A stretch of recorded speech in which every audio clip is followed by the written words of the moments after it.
Hi hello నమస్తే welcome to విజయ మా ఊరు ఆడియో బుక్స్ ఛానల్. నేను విజయలక్ష్మి. ఫ్రెండ్స్, నవల స్రవంతిలో రాగం తీసే కోయిల శ్రీమతి అత్తలూరి విజయలక్ష్మి గారి నవల ఆడియోగా వినిపిస్తున్నాను కదా. మరి ఈరోజు రాగం తీసే కోయిల నవల ఆడియో 4వ భాగం వినిపించబోతున్నాను. మరి ఆలస్యం చేయకుండా కథలోకి వెళ్ళిపోదాం, పదండి. ఏడవకు ఉషా, జరిగిందేదో జరిగింది. ఏడిస్తే సాధించేదేం లేదు. ధైర్యంగా ఇంట్లో నుంచి వచ్చేసిన దానివి ధైర్యంగానే ఉండాలి. నువ్వు మనసు విప్పి చెబితే నేనేమన్నా చెయ్యగలనేమో ప్రయత్నిస్తాను. మృదువుగా ఓ తల్లిలా ఓదార్పు స్వరంతో మాట్లాడుతోంది మహాలక్ష్మి. కన్నీళ్లు నిండిన కళ్ళతో ఆవిడ వైపు జాలిగా చూసింది ఉషాకాంత. చెప్పు తల్లి, నువ్వు ఏ పరిస్థితుల్లో ఇంటి నుండి బయటకు వచ్చేశావో, ఎందుకొచ్చావో, ఏం జరిగిందో చెప్పు. క్షణికావేశంలో వచ్చావా? చిన్న విషయానికి అలిగి వచ్చావా? ఇవన్నీ నేను అడగలేదు, అడగను కూడా. ఎందుకంటే నిన్ను చూసిన మొదటి క్షణంలోనే నువ్వు అలా వచ్చే మనిషివి కాదని, ఏదో బలీయమైన కారణం ఉంటే తప్ప ఇల్లు వదిలి గమ్యం తెలియకుండా రావని అనుకున్నాను. ఆవిడ మరోసారి అడగడంతో నెమ్మదిగా దుఃఖం నుంచి తేరుకుని కళ్ళు తుడుచుకుంది ఉష. ఆవిడ వైపు ఓసారి చూసి చూపులు తిప్పుకుని నేల చూపులు చూస్తూ జరిగిందంతా ఓసారి సింహావలోకనం చేసుకుంటున్న దానిలా కొన్ని క్షణాలు మౌనంగా ఉండి చెప్పసాగింది. నేను చేసిన తప్పేంటో నాకు తెలియదమ్మా. అందరిలాగే నాకు అమ్మ పెళ్లి చేసింది, కాపురానికి పంపించింది. అమ్మకి సంగీతం అంటే ప్రాణం. అక్కలకి అంతగా ఆసక్తి లేదు. నాకు అమ్మ అభిరుచి వచ్చింది. నాకు సంగీతం అంటే ఆసక్తి ఏర్పడింది. అమ్మ దగ్గర శ్రద్ధగా నేర్చుకున్నాను. నేను బాగా పాడుతున్నానని అమ్మ మురిసిపోయేది. ఎవరింట్లో పెళ్లి పేరంటాలు అయినా, ఏ పుణ్యకార్యాలు జరిగినా నా పాటలే. ఉషని పిలవండర్రా, కాసిని మంగళహారతులు పాడుతుంది అంటూ ఆడుకుంటున్న నన్ను ప్రత్యేకంగా పిలుచుకుని వెళ్ళేవాళ్ళు. అందరూ మెచ్చుకుంటుంటే అమ్మకి నాతో కచేరీలు ఇప్పించాలనిపించేది. కానీ ధైర్యం చేసి నాన్నతో ఆ విషయం చెప్పలేకపోయేది. ఓసారి మేనత్త ఇంట్లో వదిన సీమంతమైంది. ఆ రోజు నేను పాడిన పాటలు మామయ్య విన్నాడు. ఎంత బాగా పాడుతోందే మన ఉష అంటూ అమ్మ దగ్గర మురిసిపోయాడు. అవునన్నయ్యా, కానీ దాని స్వరం, దాని ప్రతిభ మంగళహారతుల దగ్గరే ఉండిపోతుందేమో అని నా బాధ అంది అమ్మ. నువ్వేం దిగులు పెట్టుకోకు, దాని చేత కచేరీలు ఇప్పిస్తాను నేను. వచ్చే శ్రీరామనవమికి, వినాయక చవితికి చక్కటి కచేరీ ఏర్పాటు చేస్తాను అంటూ మామయ్య అమ్మకి అభయం ఇచ్చాడు. ఆ తర్వాత కొన్ని రోజులకే ఆ అవకాశం వచ్చింది. మామయ్య ఇచ్చిన ధైర్యంతో, ప్రోత్సాహంతో కచేరీలు ఇచ్చాను. నాన్నకి ఇష్టమో అయిష్టమో తెలీదు. ఏనాడు నా పాట బాగుందని అనలేదు, అలాగని బాగాలేదు అని కూడా అనేవాడు కాదు. అలాగే ఎప్పుడూ పాడొద్దని అనలేదు, పాడమని అడగలేదు. ఈలోగా నా పెళ్ళయింది. వాళ్ళు పెళ్లి చూపుల్లో అమ్మాయికి పాటలొచ్చా అని అడగగానే అమ్మ పొంగిపోయింది. సంగీతం నేర్చుకుందండి, చక్కగా పాడుతుంది అని చెప్పింది. వాళ్ళు వెంటనే ఓ పాట పాడమన్నారు. పాడాను. నను బ్రోవమని చెప్పవే సీతమ్మ తల్లి అంటూ రామదాసు కీర్తన పాడాను.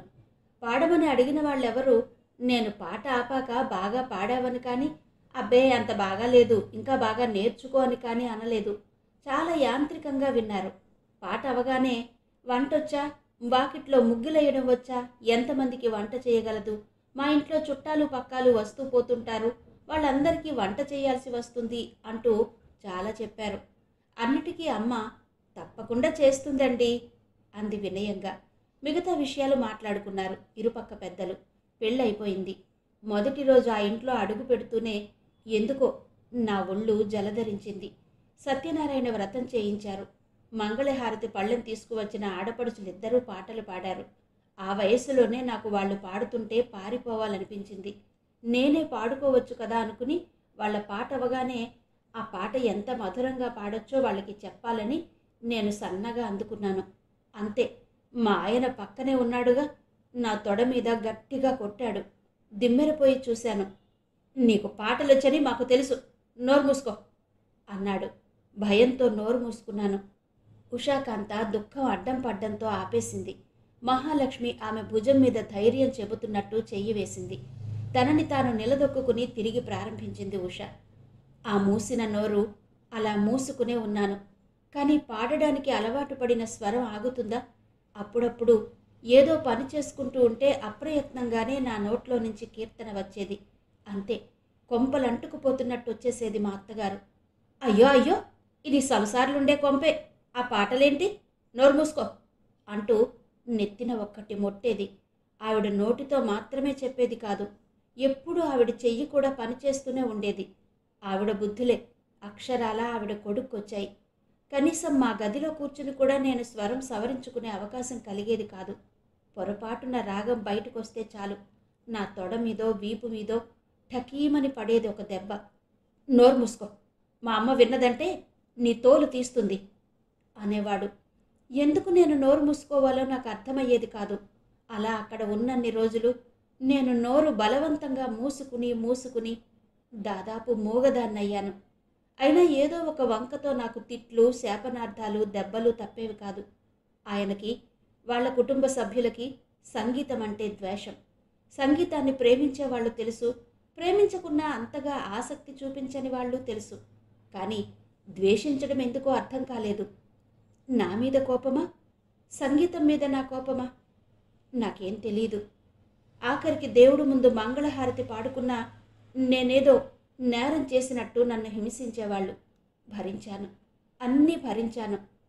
ఆఖరికి ఆ రోజు నన్ను పశువును పడేసినట్టు ఓ గదిలో పడేశారు. నన్ను కాపాడేవాళ్ళు ఎవ్వరూ లేరు. అరిచినా వినే నాథుడు లేడు. ఏం చెయ్యాలి? ఏడుస్తూ ఉన్న నాకు ఈ ప్రకృతే ఓ దారి చూపించింది. అదే రోజు అతి కష్టం మీద ఊరి వదిలి వచ్చాను. ఆ తర్వాత జరిగిందేంటో మీకు తెలుసు. నన్ను పాడొద్దని అన్నా నోరు మూసుకుని పడుండేదాన్ని. కానీ ఆ హింసలు భరించలేకపోయాను. నేను మనిషిని. నన్ను పశువులా చూస్తుంటే ఎలా బ్రతకగలను? వెక్కి వెక్కి ఏడుస్తున్న ఉషాకాంతని ఉద్విగ్నంగా దగ్గరకు తీసుకుని హృదయానికి హత్తుకుందావిడ. ఆవిడ కళ్ళు చెమర్చాయి. ఉష తల మీద మృదువుగా రాస్తూ అందావిడ, బాధపడకు, అయిపోయింది. అదంతా ఓ పీడకలనుకో. నువ్వు చెప్పిన దాన్ని బట్టి వాళ్ళు నిన్ను వెతుక్కుంటూ వచ్చే సమస్య లేదు. కాబట్టి నువ్వు ధైర్యంగా ఉండు. నీకు పెళ్ళంటే ఓ నరకం అనే అభిప్రాయం ఏర్పడడంలో ఆశ్చర్యం లేదు. నీకు పెళ్లి చెయ్యాలనుకున్నాను. చిన్నదానివి కాబట్టి నువ్వు సుఖపడాలి అనుకున్నాను. కానీ నీకు పెళ్లి ముఖ్యం కాదు. నువ్వు ఎదగాలి. నీలోని ప్రతిభ ఈ ప్రపంచానికి తెలియాలి. ఎక్కడో మారుమూల ఒక అపర సరస్వతి పుట్టి పెరుగుతోందని, ఆ సరస్వతి ఏదో ఒకనాడు ఆంధ్రదేశంలో సంగీత సామ్రాజ్యాన్ని ఏలుతుందని ఈ సంఘానికి తెలియాలి. అవునమ్మా, నువ్వు ఎదగాలి. సుఖ సంతోషాలనేవి పెళ్లితో ముడిపడి లేవు. ఆడపిల్లవి, నువ్వు అణిగిమణిగి ఉండాలని వాళ్ళు అనుకున్నారు. ఆడపిల్లవైనా ఆకాశమంత ఎత్తు ఎదిగి నువ్వేంటో రుజువు చెయ్యాలి. పేరు ప్రఖ్యాతులు సంపాదించాలి. అప్పుడు వాళ్లే నిన్ను వెతుక్కుంటూ వస్తారు. ఆ రోజున చెప్దాం నువ్వేంటో. ఇంకెప్పుడూ పెళ్లి మాట ఎత్తను, సరేనా? ఉష మాట్లాడలేదు. ఆమె మౌనం చూసిన మహాలక్ష్మమ్మకి సందేహం కలిగింది. తనేదో ఆవేశంలో అంటోంది. ఈ అమ్మాయి ఉద్దేశమేంటో అనుకుంటూ కొంచెం సందేహంగా అడిగింది. నీకు పెళ్లి చేసుకుని అందరిలా సంసారం చేసుకుంటూ పిల్లల్ని కని ఓ గృహిణిగా స్థిరపడాలని ఉందా? ఈ సమాజంలో నీకంటూ ఓ ఉనికినిచ్చి నీ ప్రతిష్టను పెంచే సంగీతాన్ని వృత్తిగా తీసుకుని ముందుకు సాగాలని ఉందా అని అడిగింది. లేదు, నాకు పెళ్ళంటే భయం, భర్త అంటే భయం. నేను మళ్ళీ పెళ్ళి అనే నరకంలో పడలేను. నన్నిలా ఉండనివ్వండి. మీకు నేనేమాత్రం భారం కాను. ఎంతమంది పిల్లలకైనా సంగీతం నేర్పుతాను. ఆవిడ నవ్వింది వాత్సల్యంగా. అభయమిస్తున్న మహాలక్ష్మిలా నవ్వింది. నువ్వు నాకు భారం అవుతావని నేనెప్పుడూ అనుకోలేదమ్మా. నీలాంటి వాళ్ళని మరి నలుగురిని పోషించగలను. కానీ ఎంతకాలం? నీకంటూ ఒక జీవితం ఉండాలి. నీకంటూ ఒక వ్యక్తిత్వం ఉండాలి. నీకు ఎప్పుడైతే ఆర్థిక స్వాతంత్రం వస్తుందో నీ మీద నీకు నమ్మకం ఏర్పడుతుంది. నీలో బతకగలనన్న ఆత్మవిశ్వాసం ఏర్పడుతుంది. ఆ నమ్మకం, ఆ ఆత్మవిశ్వాసం నిన్ను ముందుకు నడిపిస్తాయి. అయితే నేను మీ దగ్గరే ఉండిపోవచ్చుగా? ఆశగా చూసింది ఉష. ఆ కళ్ళలో కనిపిస్తున్న భయం, సందేహం చూడగానే ఆవిడలో ఆ పిల్ల పట్ల వాత్సల్యం పెళ్ళుబుకింది. దగ్గరగా తీసుకుని గుండెకి హత్తుకుని తల మీద ప్రేమగా రాస్తూ అంది, సంతోషంగా ఉండొచ్చు. ఈ ఇల్లు నీది కూడా, సరేనా? అందావిడ. ఉషాకాంత హాయిగా నవ్వింది. మర్నాటి నుంచే మహాలక్ష్మి ఉషాకాంత భవిష్యత్తు విషయమై తీవ్రంగా ఆలోచించసాగింది. ప్రస్తుతం ఉషాకాంత సంగీత పాఠాలు చెబుతున్న స్థలం చాలా చిన్నది. అది ఒక పాఠశాలగా అభివృద్ధి చెందాలంటే మరికొంచెం పెద్ద స్థలం కావాలి. ఈ ఊరితో ఆగిపోకుండా ఉషాకాంత ప్రతిభ చుట్టుపక్కల ఉన్న ఊళ్ళకి కూడా వ్యాపిస్తే మరికొంతమంది పిల్లలు వస్తారు నేర్చుకోవడానికి. అప్పుడు ఆమెకి ఆదాయం బాగుంటుంది. అందుకేం చెయ్యాలి? ఆలోచించి ఆవిడ ఒక నిర్ణయానికి వచ్చింది.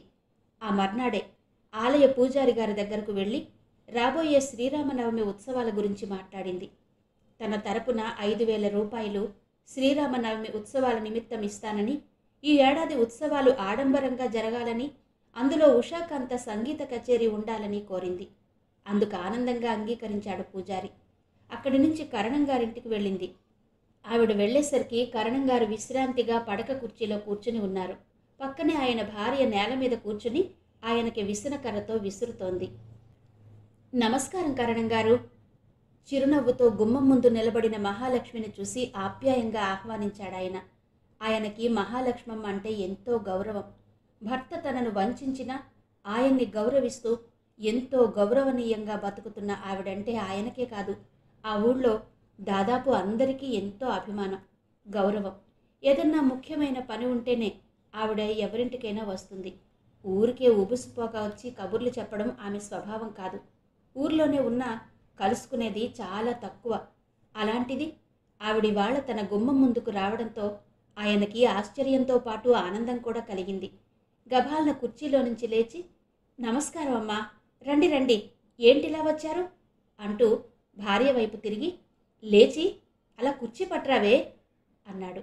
మహాలక్ష్మమ్మ రావడం అందరినీ ఆశ్చర్యంలో ముంచేయడంతో వెంటనే ఏం చెయ్యాలో తోచక అలా విగ్రహంలా కూర్చున్న అన్నపూర్ణమ్మ భర్త హెచ్చరికతో విసనకర్ర పక్కన పడేసి లేచి వెళ్ళి లోపల నుంచి ఇనుప కుర్చీ తీసుకొచ్చి వేసి, రండమ్మా కూర్చోండి, మంచినీళ్లు తీసుకుంటారా అంటూ మర్యాదగా పలకరించింది.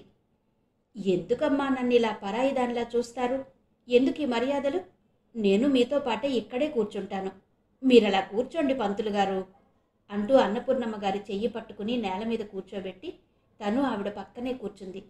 అయ్యో, మీరిలా కుర్చీలో కూర్చోండి గాభరాగా అన్నాడాయన. ఏంటి పంతులు గారు, మనలో మనకి మర్యాదలేంటి? కూర్చోండి మీరు, పెద్ద తరహాగా మందలించింది. ఆయన మరేం మాట్లాడకుండా పడక కుర్చీ పక్కకి జరిపి ఇనప కుర్చీ మీద కూర్చున్నాడు. ఏంటమ్మా, ఎలా ఉన్నారు? అన్నపూర్ణమ్మ గారి చేతి మీద చెయ్యి వేసి ఆప్యాయంగా అడిగింది మహాలక్ష్మి. ఆవిడకే నిక్షేపంలా ఉంది. మీరెలా ఉన్నారు? ఎవరో అమ్మాయిని చేరదీశారట, ఆమె గాయనట. ఓసారి మీ ఇంటికి రావాలనుకుంటూనే అశ్రద్ధ చేశాను. ఇంతకీ ఎవరా అమ్మాయి? కుతూహలంగా అడిగారాయన. ఆ విషయం మీతో మాట్లాడాలనే వచ్చాను పంతులు గారు, చిరునవ్వుతో అందావిడ. పూర్ణ, అమ్మగారికి కాఫీ పట్టరాకూడదు అన్నాడాయన. ఎందుకండి? మొహమాటంగా అంటున్న మహాలక్ష్మి మాటలు పట్టించుకోకుండా అన్నపూర్ణ నవ్వుతూ లేచి లోపలికి వెళుతూ అంది. కాఫీ ఇప్పుడు ఆయనకి కావాలి, మీరు వంక అంతే అని. మహాలక్ష్మి కూడా నవ్వింది. మహాలక్ష్మి ఆవిడ వచ్చేదాకా మౌనంగా పరిసరాలు గమనిస్తూ కూర్చుంది. విశాలంగా ఉన్న వీధి గది, ముందు ఖాళీ స్థలం, అక్కడక్కడ కొన్ని మొక్కలు, బలమైన చెక్క గేటు, చుట్టూ ఖాళీ స్థలం, లోపల మరికొన్ని గదులు. పెరటిలోకి చూస్తే పెద్ద తులసి కోట. చూడగానే మనసుని దోచేలా ఉంది ఇల్లు. అన్నపూర్ణమ్మ పెద్ద స్టీలు గ్లాసుల్లో చిక్కటి కాఫీ తెచ్చింది. కరణంగారికి మహాలక్ష్మికి ఇచ్చి తను గ్లాస్ తీసుకుని తిరిగి మహాలక్ష్మి పక్కన కూర్చుంది. కమ్మటి కాఫీ తాగి, చాలా బాగుందమ్మా అంది మహాలక్ష్మి. మా ఆవిడ చేతిలో కాఫీ తయారు చేయడానికి ప్రత్యేకమైన భాగం ఏదో ఉందమ్మా, అంచేత కాఫీ మాత్రం అద్భుతంగా చేస్తుంది. అందుకే నేను రోజులో 6 డజన్ సార్లు కాఫీ తాగుతాను. ఒక విధంగా కాఫీతోటే బతుకుతాను అన్నాడు కరణంగారు. ఇంకా నయం, కాఫీతోటే బతుకుతున్నాను, మా ఆవిడ వంట ఇంకా చండాలంగా చేస్తుంది అనలేదు. ఆవిడ మాటలకి నవ్వేసింది మహాలక్ష్మి. 60 ఏళ్లకి చేరువవుతున్న ఆయన, 50 ఏళ్ల అన్నపూర్ణల అన్యోన్యత, ఈ వయసులో కూడా వాళ్ల మధ్య ఉన్న సరస సల్లాపాలు చూసి మనసారా నవ్వుకుంది మహాలక్ష్మి. ఇంతకీ మీరేదో చెప్పాలనుకున్నారు, చెప్పలేదు అన్నాడాయన. తల పంకించి చెప్పసాగింది మహాలక్ష్మి. ఉషాకాంత తనకి ఏ పరిస్థితుల్లో తటస్థపడిందో, ఏ విధంగా తను ఆ అమ్మాయికి ఆశ్రయం ఇచ్చిందో చెప్పి ఉషాకాంత చెప్పిన ఆమె జీవిత కథ కూడా చెప్పింది. ఆ దంపతులకి పిల్లలు లేరు. అందుకే వాళ్ళకి పిల్లలంటే ఎంతో ఇష్టం. ఆ ఊళ్ళో చదువు మీద ఆసక్తి ఉండి చదువుకోలేని పరిస్థితుల్లో ఉన్న ఎందరో పిల్లలకి ఆర్థిక సహాయం చేసి వాళ్ళు చదువుకోవడానికి ఎంతో సహకరించారు. ఇంకా చేస్తున్నారు. దయగల హృదయం వాళ్ళది. ఉషాకాంత కథ వినగానే ఇద్దరి కళ్ళు చెమర్చాయి. పాపం, ఆడపిల్ల ఎన్ని కష్టాలు పడింది. ఇంట్లో నుంచి పారిపోయొచ్చి మంచి పని చేసింది. ఆ పిల్ల చేసిన పుణ్యమో వాళ్ళమ్మ చేసిన పూజలో మీ కంట పడింది. ఇక ఆమె భవిష్యత్తుకి వచ్చిన లోటేమీ లేదు. చెప్పండమ్మా, నా తరపున నేనేం చేయగలను అన్నాడాయన. పాపం, పిచ్చి పిల్ల. అదేం రోగం వాళ్ళకి? బంగారం లాంటి కోడలు వస్తే కళ్ళకద్దుకుని నెత్తిన పెట్టుకోవలసిన వాళ్ళు అన్ని కష్టాలు పెట్టడమేంటి? వాపోయింది అన్నపూర్ణమ్మ. అదేగా నా బాధ కూడా. కాకపోతే ఆ అమ్మాయి భవిష్యత్తులో నిలదొక్కుకోవాలంటే ప్రస్తుతం ఆమె దగ్గర కొద్దిమంది పిల్లలే నేర్చుకుంటున్నారు. మన ఊళ్ళో ఎలాగూ సంగీత కళాశాల లాంటిదేం లేదు. అలాంటిదేమైనా ఏర్పాటు చేస్తే చుట్టుపక్కల ఉన్న వాళ్లలో ఎవరికి ఆసక్తి ఉన్నా వచ్చే అవకాశం ఉంది. మీరేమంటారు అడిగింది ఆవిడ ఆశగా ఆయన వైపు చూస్తూ. అలాగే చేద్దాం మహాలక్ష్మమ్మ గారు. మీలాంటి ఉత్తములు సిఫారసు చేశాక కాదంటానా? నిజాయితీగా అన్నారాయన. ఆవిడ కళ్ళు మెరిశాయి. ఆయన పట్ల గౌరవంతో నిండిపోయింది మనసు. అలాగే మన ఊళ్ళో ఈ శ్రీరామనవమి ఉత్సవాలు కొంచెం ఆర్భాటంగా చేద్దామా బాబుగారు అడిగింది. అయ్యో, దానికే, తప్పకుండా చేద్దాం. అయితే ఈ 9 రోజులు ఉషాకాంతతో పాటు ఎవరన్నా సినీ నేపథ్య గాయనులను, ఇంకెవరన్నా ప్రముఖులని పిలిచి పాటల కచేరీ చేయిద్దామా అడిగింది ఆవిడ. ఆయన సందేహంగా చూశారు. అమ్మాయి అంటే మనకి అందుబాటులో ఉంది, రోజూ పాడించవచ్చు. కానీ సినీ నేపథ్య గాయనీమణులు, గాయకులు ఎలా వస్తారు అన్నారాయన. కొంచెం ఉత్సాహంగా అందావిడ. వస్తారు, మనం ప్రయత్నిస్తే వాళ్ళని పిలిపించవచ్చు. కాకపోతే వాళ్ళకి కొంత పారితోషికం ఇవ్వాల్సి ఉంటుంది. అందుకు కొంత ఖర్చు అవుతుంది. విరాళాలు పోగు చేద్దామా? ఆయన నవ్వాడు. ఆ క్షణంలో ఆవిడ అమాయకురాల్లా అనిపించింది ఆయనకి. పారితోషికమిచ్చి సినీ ప్రముఖులను పిలిపించే శక్తి తమకు లేదు. ఇకపోతే ఆ అవసరమేంటి? ఎందుకు ఈవిడ వాళ్ళని పిలవాలనుకుంటోంది అని ఆలోచిస్తూ నెమ్మదిగా అన్నాడాయన. ఎవరిస్తారమ్మా విరాళాలు? ఆవిడ వైపు ఆశ్చర్యంగా చూశాడు. ఈవిడికి ఇంతటి పరిజ్ఞానం, ఆలోచన శక్తి ఎక్కడి నుంచి వచ్చాయి? అతి సామాన్యురాలైన ఈ స్త్రీలో ఇంత ప్రణాళికాబద్ధంగా ఆలోచించగల నేర్పు ఎక్కడిది? తనకేమీ కాని ఒక అమ్మాయికి సానుభూతితో ఆశ్రయం ఇవ్వడం వరకు సమర్థించవచ్చు. ఏమాత్రం మానవత్వం ఉన్నవాళ్లైనా సాయం చేస్తారు. కానీ ఆమెను ఎంతో ఎత్తుకు తీసుకెళ్లాలన్న ఈ ప్రయత్నం ఎంతవరకు సముచితం, ఎంతవరకు ఆచరణీయం అనుకున్నారాయన. మహాలక్ష్మి ప్రయత్నాలు వృధా కాలేదు.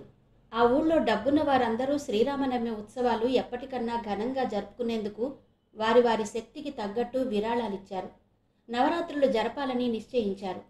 నవరాత్రుల్లో ఒక్కో రోజు ఒక్కో ఊరు నుంచి అక్కడి ప్రముఖులను, అంతో ఇంతో ప్రతిభ ఉన్న అన్ని రకాల కళాకారులను ఆహ్వానించి వారి కార్యక్రమాలు ఏర్పాటు చేయాలని నిర్ణయించారు. ముగింపు ఉత్సవాల రోజున అతిథులుగా మద్రాసు నుంచి 2 నేపథ్య గాయనీ గాయకులను ఆహ్వానించారు. ఆ రోజే ఉషాకాంత సంగీత కచేరీ గంటసేపు ఏర్పాటు చేశారు. ఊరంతా ఏకమైంది. యువకులు, నడి వయస్కులు అయిన మగవాళ్లంతా ఊరంతా రంగు కాగితాలతో తోరణాలు కట్టారు. ఊరు మొదలు నుంచి శ్రీరామనవమి ఉత్సవాల కార్యక్రమాలన్నీ అచ్చువేయించిన పెద్ద పెద్ద పోస్టర్లు అంటించారు. పెద్ద పందిరి వేయించి మామిడాకుల తోరణాలు కట్టడమే కాకుండా అవి వాడిపోయిన వెంటనే తీసేసి ఏ రోజుకా రోజు నవనవలాడే ఆకులు కట్టాలని కుర్రాళ్ళకి పెద్దలు ఆదేశాలిచ్చారు. నవరాత్రులు వచ్చే అతిథులకి మగవాళ్ళకి కరణం గారింట్లో, ప్రెసిడెంట్ గారింట్లో, ఆడవాళ్లకి మహాలక్ష్మమ్మ ఇంట్లో బస ఏర్పాటు చేశారు.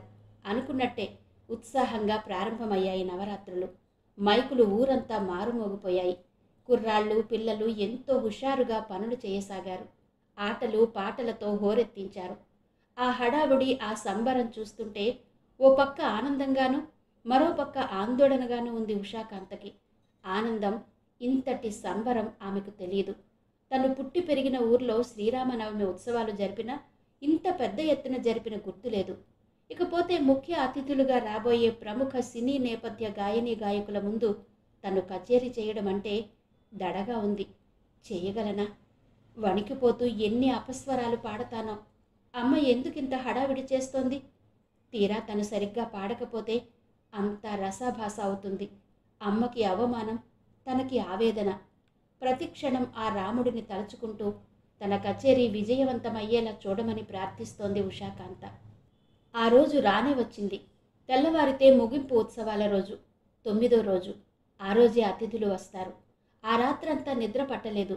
రామ రామేతి రమే రామే మనోరమే సహస్రనామ తత్తుల్యం రామనామ వరాననే అని భజన చేసుకుంటూ గడిపింది. తెల్లవారింది. మహాలక్ష్మమ్మ పాలమీగడలో శనగపిండి పసుపు వేసిచ్చి నలుగు పెట్టుకుని తలంటుకోమంటూ గిన్నెడు కుంకుడుగాయలు కొట్టించింది. ఉషాకాంత స్నానానికి వెళ్ళాక వంట ఏర్పాట్లు చేసుకుంది. అతిథులు వస్తారు కాబట్టి సాయానికి వరలక్ష్మిని పిలిచింది. 9 అయ్యేసరికి అతిథులు దిగారు. వాళ్ళని కొందరు కుర్రాళ్ళు స్టేషన్కి వెళ్ళి రిసీవ్ చేసుకుని కారులో తీసుకొచ్చి నేపథ్య గాయని సీతని మహాలక్ష్మమ్మ ఇంటిలో, గాయకుడిని కరణంగారింట్లో దింపారు. సీత అందంగా లేకపోయినా మెడ నిండుగా నగలు, ఖరీదైన పట్టుచీరలో మెరిసిపోతోంది. ఆమెను చూడగానే ఉషాకాంత కూడా ఈమెలా వెలగాలి అనుకుంది మహాలక్ష్మమ్మ. సీతకి మేడ మీద గది ఏర్పాటు చేసింది. మధ్యాహ్నం భోజనాల సమయంలో కిందికి వచ్చినా పెద్దగా మాట్లాడలేదు సీత. ఉషాకాంతని పరిచయం చేసింది మహాలక్ష్మమ్మ. ఓహో అని తల పంకించిందే గాని ఆప్యాయంగా పలకరించలేదు. భోజనాలయ్యాక ఎర్రబడిన ఉష కళ్ళు చూసి, కళ్ళు చూడు ఎలా ఉన్నాయో అంటూ బలవంతంగా గదిలోకి పంపించింది. సాయంకాలం కార్యక్రమం. 7ంటికి 5 నుంచే ఉషాకాంతను తనే స్వయంగా తయారు చేసింది మహాలక్ష్మమ్మ. తన దగ్గర ఉన్న పట్టు చీరల్లో ఉషాకాంతకు నప్పే చీర తీసి కట్టింది. మెడలో తన చంద్రహారం, జాజి మొగ్గల నెక్లెస్ వేసింది. చెవులకి రవ్వల దుద్దులు పెట్టింది. అందంగా, ముగ్ధ మనోహరంగా ఉన్న ఆ అమ్మాయిని కళ్ళారా చూసుకుని మురిసిపోయింది. కరణంగారు కారు పంపారు. కారులో సీత, మహాలక్ష్మమ్మ ఉత్సవాలు జరిగే వేదిక దగ్గరకు వెళ్లారు. అసలు కార్యక్రమం మొదలైందాకా కొందరు ఔత్సాహికులైన యువతీ యువకులు ఏవో భక్తి పాటలు పాడారు. పిల్లలు నృత్యాలు చేశారు. అతిథులంతా వేంచేశారు. కరణంగారు, ప్రెసిడెంట్ గారు కలిసి వచ్చారు. ఊరంతా కదిలి వచ్చినట్టు అనిపించింది. కార్యకర్తలు వేదిక మీదకు వచ్చి ఉషాకాంత కచేరీ గురించి, ఉషాకాంత గురించి చెప్పి ఆమెను వేదిక మీదకు ఆహ్వానించారు. ఉషాకాంత వేదిక మీదకు వచ్చి అతిథులకు, ప్రేక్షకులకు నమస్కరించి తివాచీ మీద కూర్చుంది. అప్పటికే పక్క వాయిద్యాల వాళ్ళు ఆసీనులై ఉన్నారు. ముందు ప్రముఖులైన అతిథులను చూస్తుంటే కంగారు, భయం కలిగాయి. మహాలక్ష్మమ్మ వైపు చూసింది. ఆవిడ కళ్ళతోటే ధైర్యం చెప్పింది. కళ్ళు మూసుకుని మనసులో సరస్వతీదేవిని ప్రార్థించుకుని ప్రారంభించింది ఉషాకాంత. గంటసేపు ఎలా గడిచిపోయిందో తెలియలేదు. తన్మయత్వంతో, పారవస్యంతో పాడింది. ఆ పాటలో, రాగంలో, భావంలో మునిగిపోయింది. కళ్ల ముందు ముక్కోటి దేవతలు ప్రత్యక్షమై దీవించినట్టు అనిపించింది. తన కళ్ళ నుంచి నీళ్లు కారిపోతుంటే బాహ్య ప్రపంచంలోకి వచ్చింది. చప్పట్లతో పరిసరాలు మారుమోగిపోయాయి. అతిథులు వేదిక మీదకు వచ్చి ఉషాకాంతను అభినందనల్లో ముంచెత్తారు. పూలదండలతో, శాలువాతో సత్కరించారు.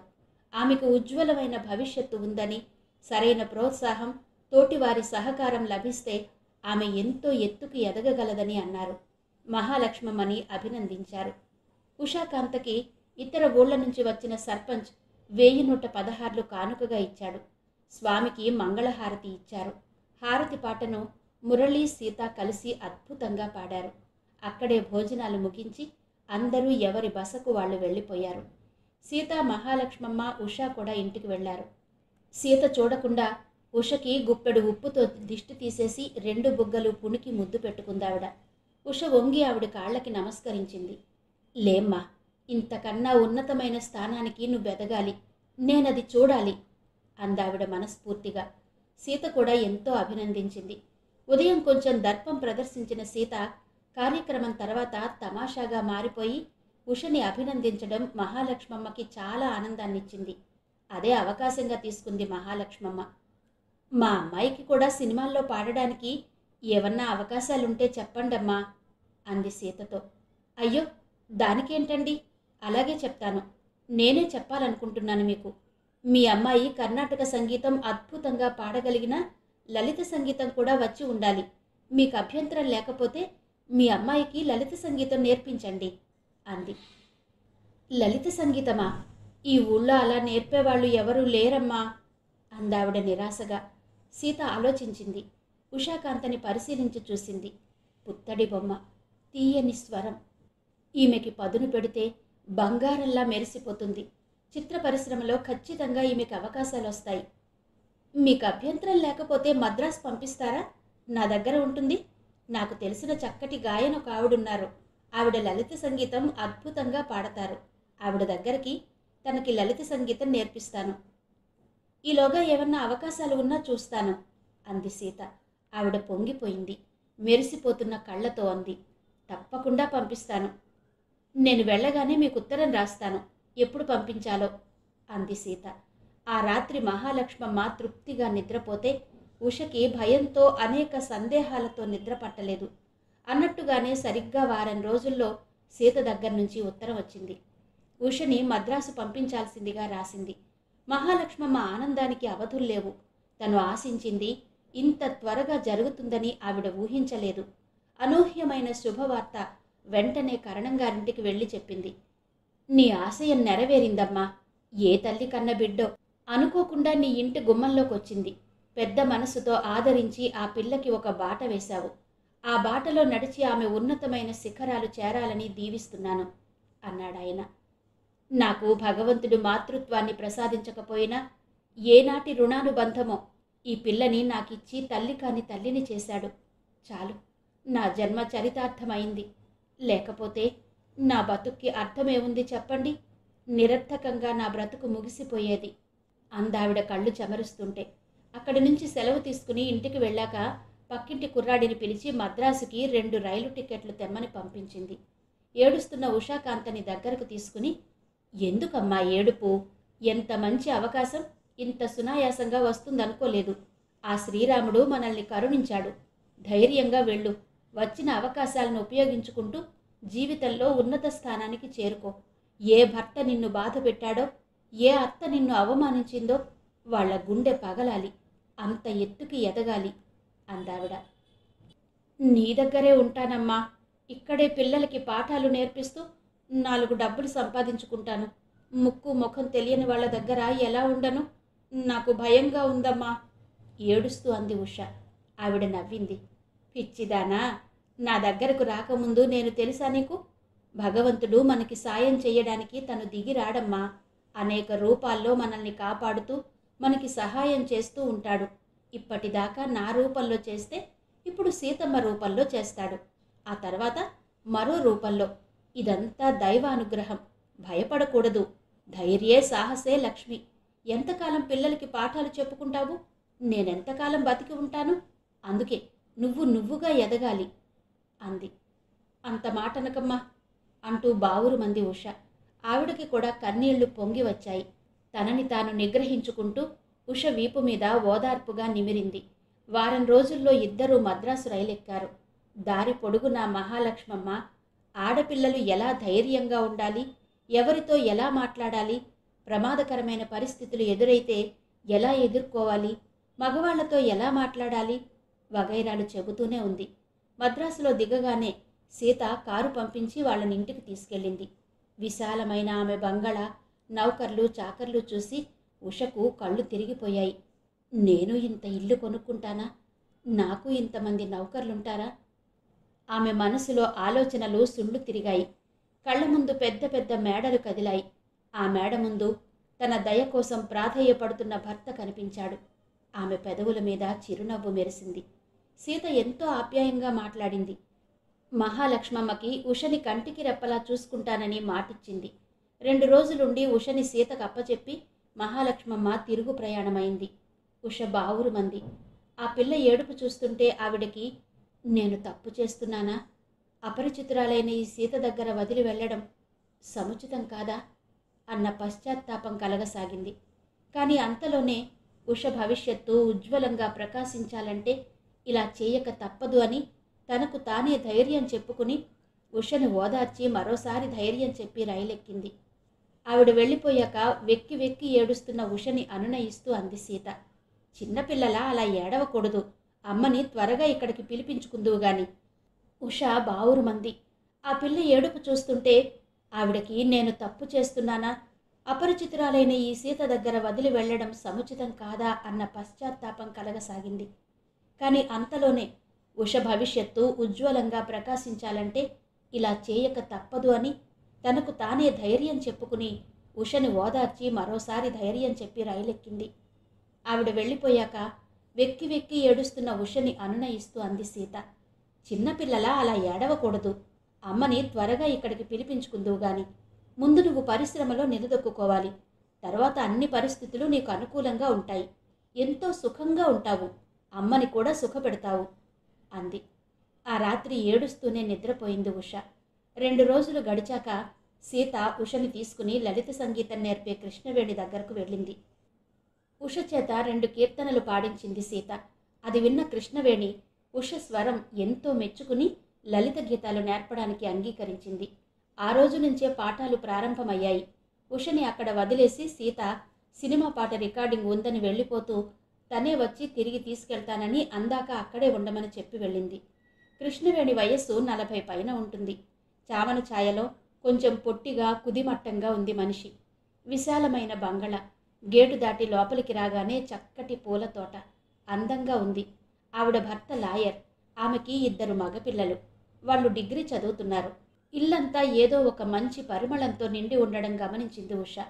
ఆ రోజు ఆవిడ అడవి బాపురాజు గారి ఉప్పొంగలే గోదావరి, ఊగిందిలే చేలోవరి, భూదారిలో నీలాంబరి, మా సీమకే చీనాంబరి గీతంతో ఆనాటి పాఠం మొదలుపెట్టింది. లలిత గీతం సంగీతంలా గమకాలతో పాడడం గమనించి ఆ పాట ఎలా శ్రావ్యంగా పాడొచ్చో తను పాడి వినిపించింది కృష్ణవేణి. సుశ్రావ్యమైన ఆవిడ స్వరం విని ముగ్ధురాలైపోయింది ఉష. ఎంత అద్భుతమైన స్వరం ఈవిడిది అనుకుంది. ఏనాటికైనా నేను ఈవిడలా పాడగలనా అనుకుంది. పాడాలి. బాగా సాధన చేస్తే పాడగలవు.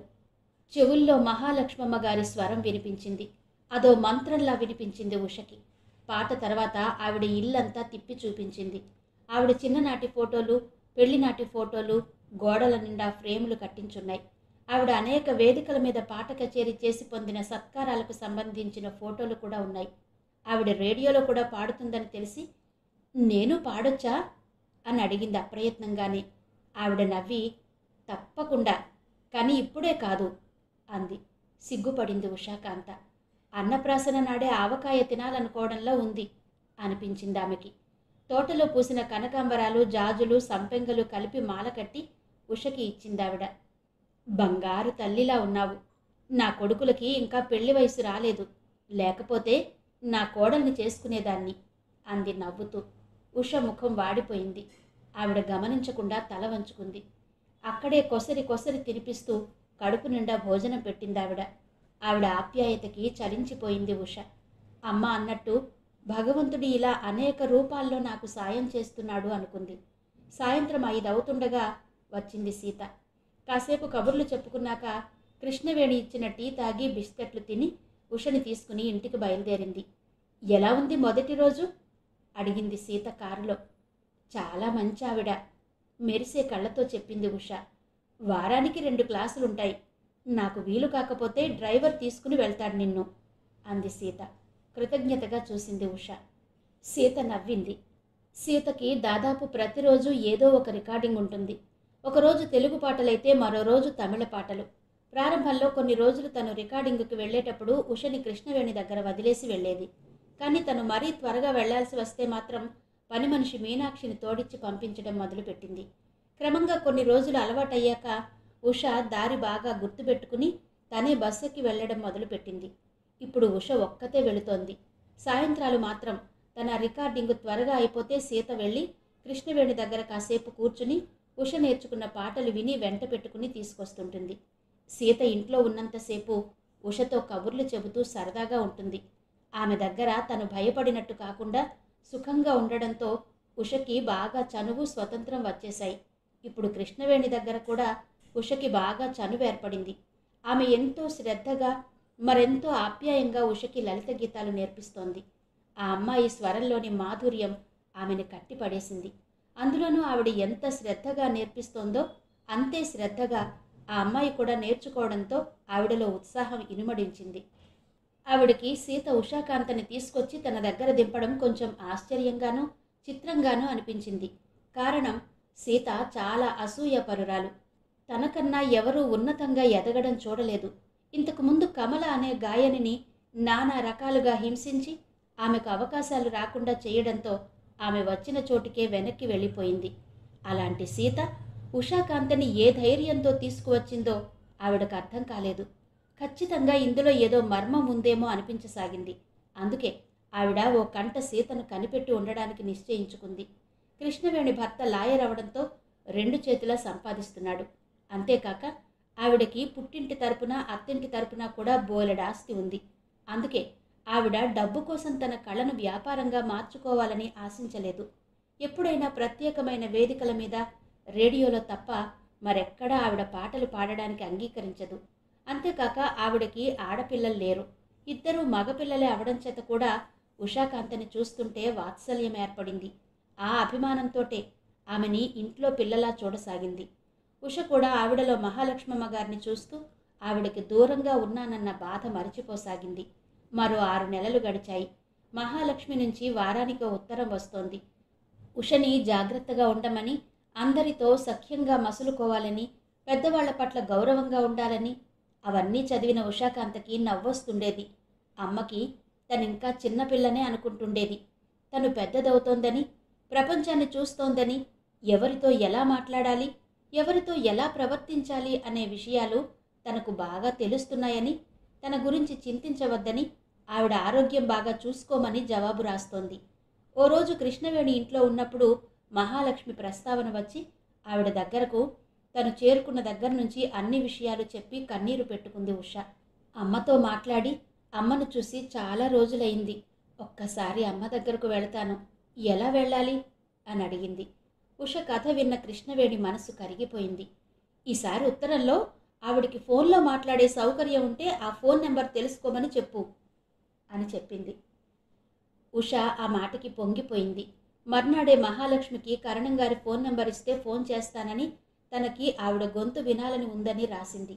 మరో వారానికి మహాలక్ష్మి కరణం గారి ఫోన్ నెంబర్ ఇచ్చింది. ఆ నెంబర్ తీసుకుని ఆతృతగా కృష్ణవేణికిచ్చి, అమ్మతో మాట్లాడొచ్చా అంది ఆశగా. ఆవిడ నవ్వి ఆ నెంబర్ తీసుకుని ట్రంకాల్ బుక్ చేసింది. సరిగ్గా 10 నిమిషాల్లో ఫోన్ కలవడంతో ఆపరేటర్ కనెక్షన్ ఇచ్చింది.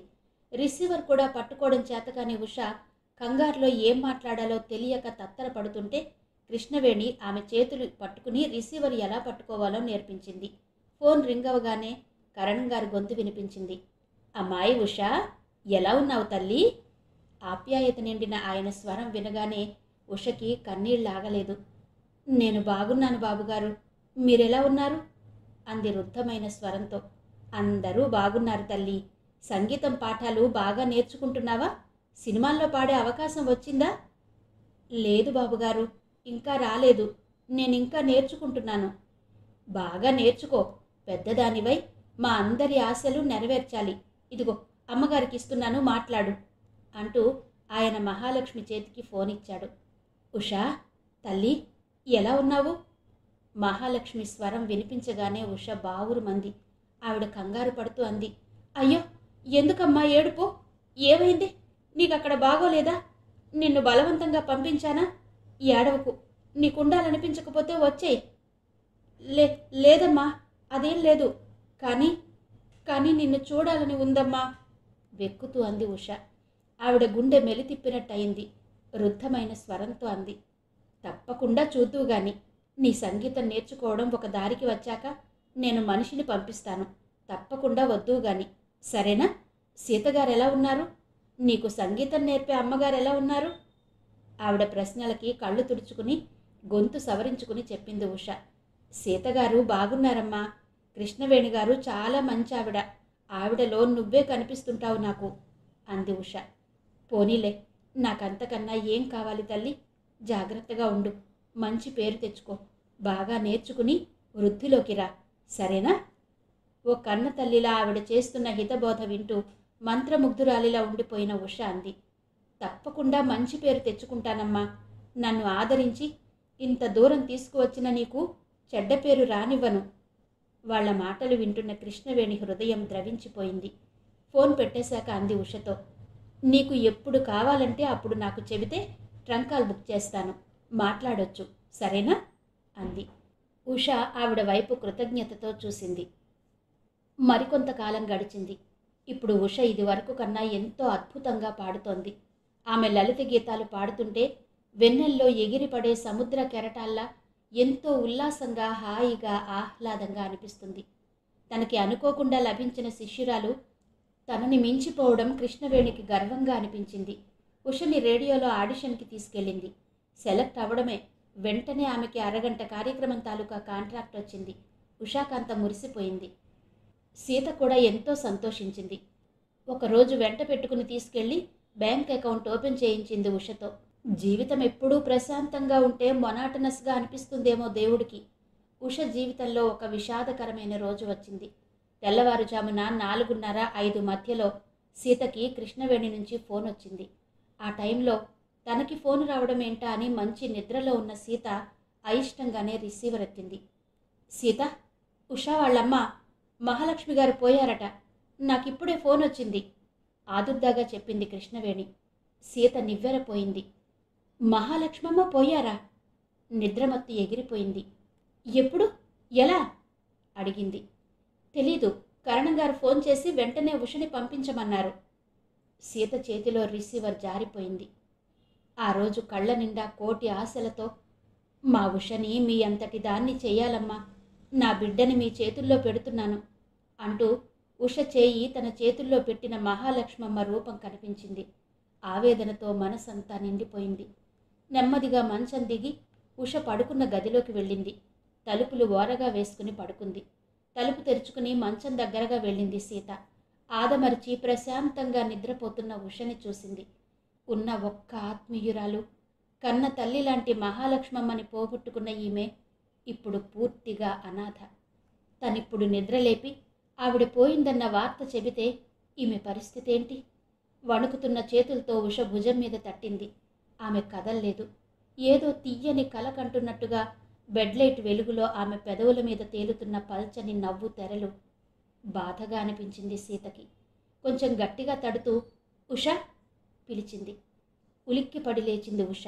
ఎదురుగా లేత వెలుతురులో కనిపిస్తున్న సీతను చూడగానే గభాలన దుప్పటి విసిరేసి లేచి కూర్చుని అడిగింది. ఏంటండి? అదురుతున్న గుండె చిక్కబట్టుకుని అంది సీత. లేమ్మా, మీ ఊరికి వెడదాం. మా ఊరికా? ఎందుకు? ఆశ్చర్యంగా చూసింది ఉష. లేచి హాల్లోకి రా, చెప్తాను అంటూ సీత వడివడిగా గదిలో నుంచి బయటకొచ్చేసింది. ఆవిడ వెనకాలే అయోమయంగా వచ్చిన ఉష లైటు వెలుతురులో సీత కళ్ళలో చిప్పిల్లుతున్న కన్నీరు, ఆవిడ స్వరంలో నుంచి వచ్చిన మాట విని పిడుగు మీద పడ్డట్టు కెవ్వుమంది. మీరు చెప్పేది నిజమేనా? అవును, ఇప్పుడే కృష్ణవేణి గారికి ఫోన్ వచ్చిందిట. త్వరగా స్నానం చేసిరా, కారులో వెడదాం, నేను డ్రైవర్కి కబురు చేస్తాను అంటూ సీత పని మనిషి క్వార్టర్స్ వైపు వెళ్ళింది. మరో అరగంటలో గుండె పగిలి ఏడుస్తున్న ఉషని తీసుకుని కారులో కూర్చుంది సీత. కారు బయలుదేరింది. రాగం తీసే కోయిల, శ్రీమతి అత్తలూరి విజయలక్ష్మి గారి నవల ఆడియో 4వ భాగం విన్నారు కదా. మిగిలిన కథ తర్వాతి భాగాల్లో వినిపిస్తాను. అంతవరకు సెలవు. నమస్తే.